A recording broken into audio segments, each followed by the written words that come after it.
Ghanaians, the unity of this continent starts from here, because the determination, the self-determination of Africa started from here. When you got your first independence, we knew that day, that one day South Africa will be free.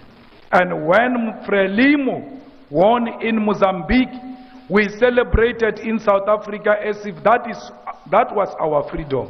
But we knew that the freedom of the people of Mozambique means the freedom of South Africa, because that's how we are connected.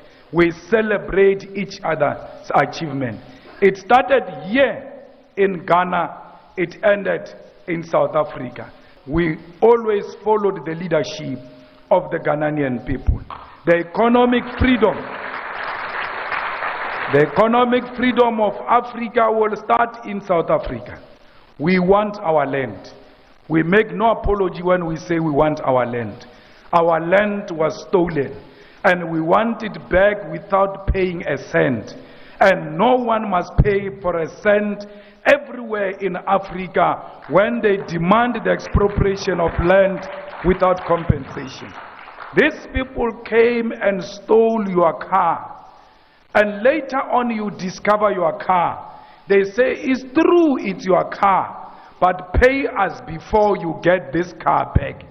And when you ask them why, you say, I must pay, they say, we have put Mac wheels, we have improved the car, therefore you must pay us, irrespective of them being in possession of stolen property. Anyone in possession of stolen property is a criminal, and therefore anyone in possession of our land without our permission is a land thief, is a criminal, and must be identified as such. I know land brings about everything.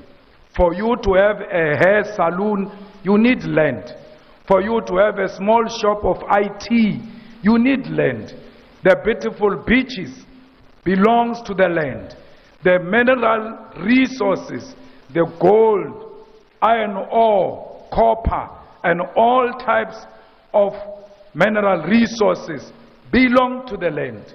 That's why when they came to Africa, they did not steal our women or our men. They stole the land. They knew women and men will come with the land. That's why we need to start from where they started when they offended us. We need to take the land, because once we take the land, they will start respecting us. You will never be respected if you don't own property. It's when you go to the USA, they don't see South African, they see an African. West, they can't differentiate between South Africa and Ghana.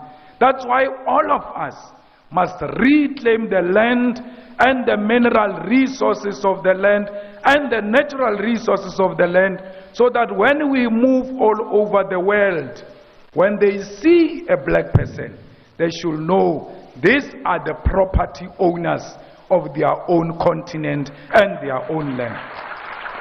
So when we fight for economic freedom, we should do so without being ashamed.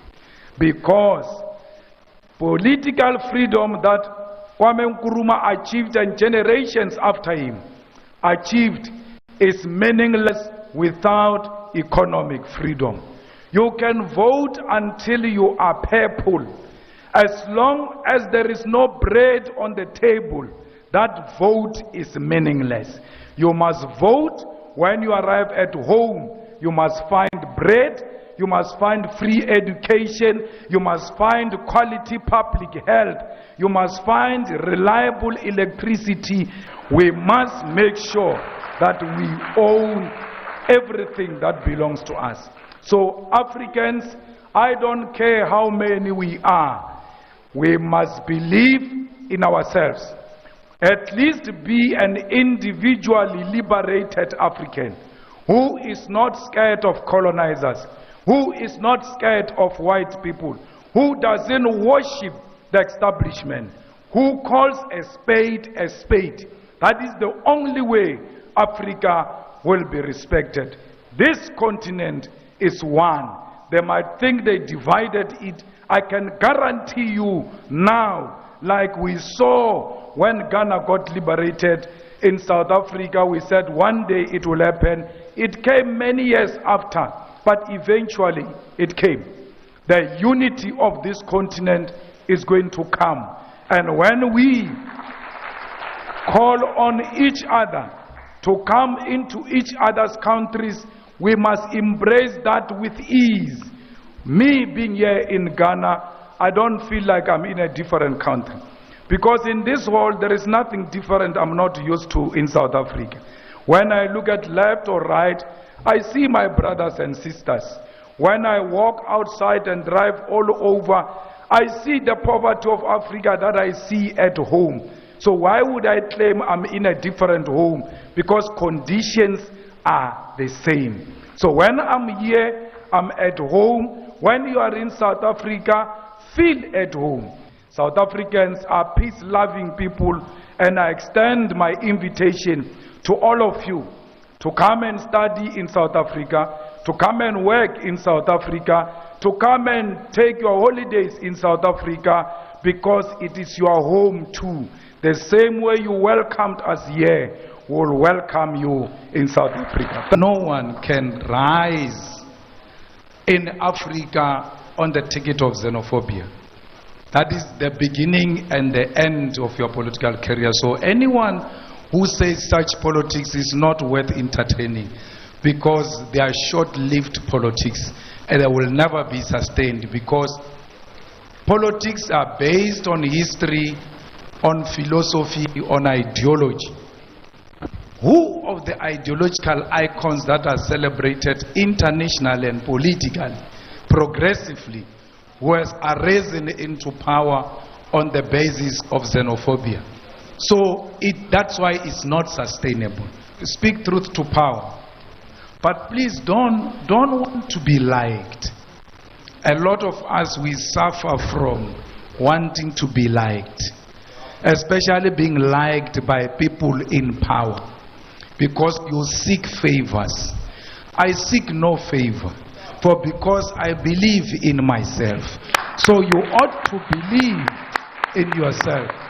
If you are an engineer like my brother here, if you are a doctor like my sister here, you've got the qualifications, you've got what it takes.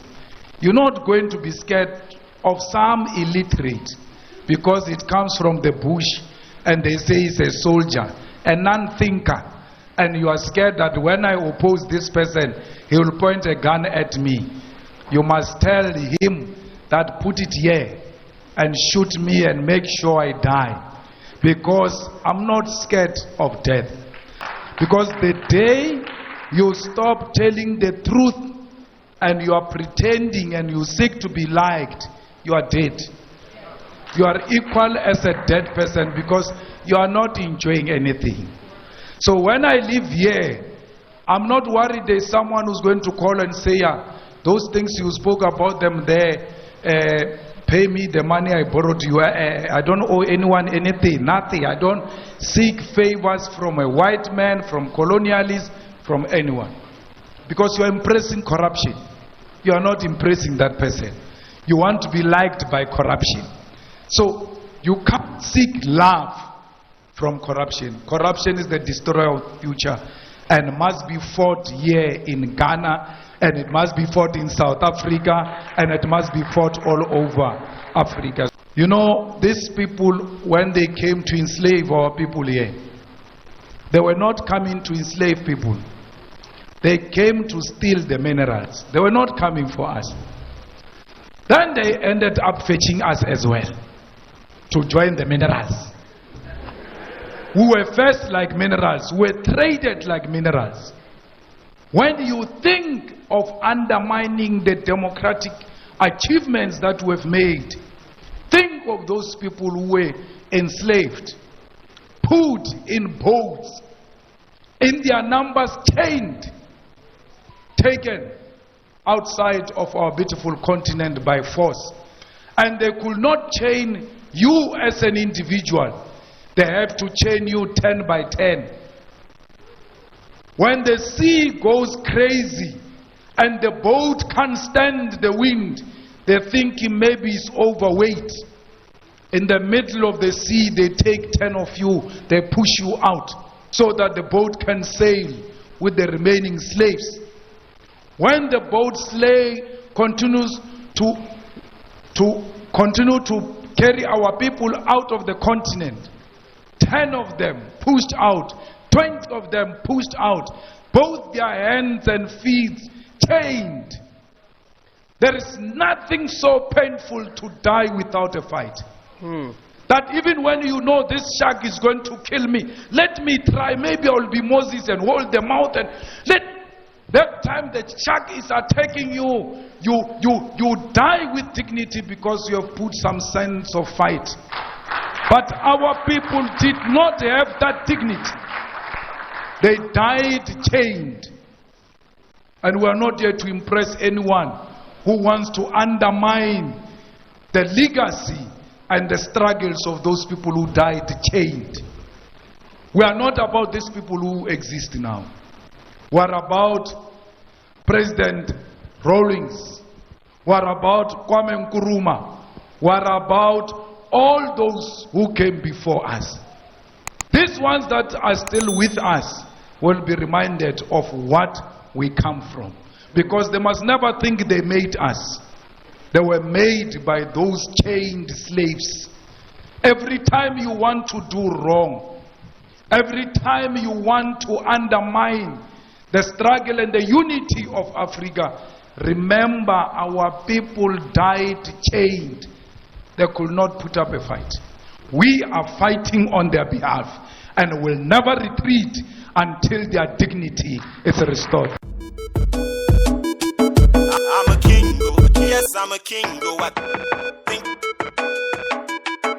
I'm a king,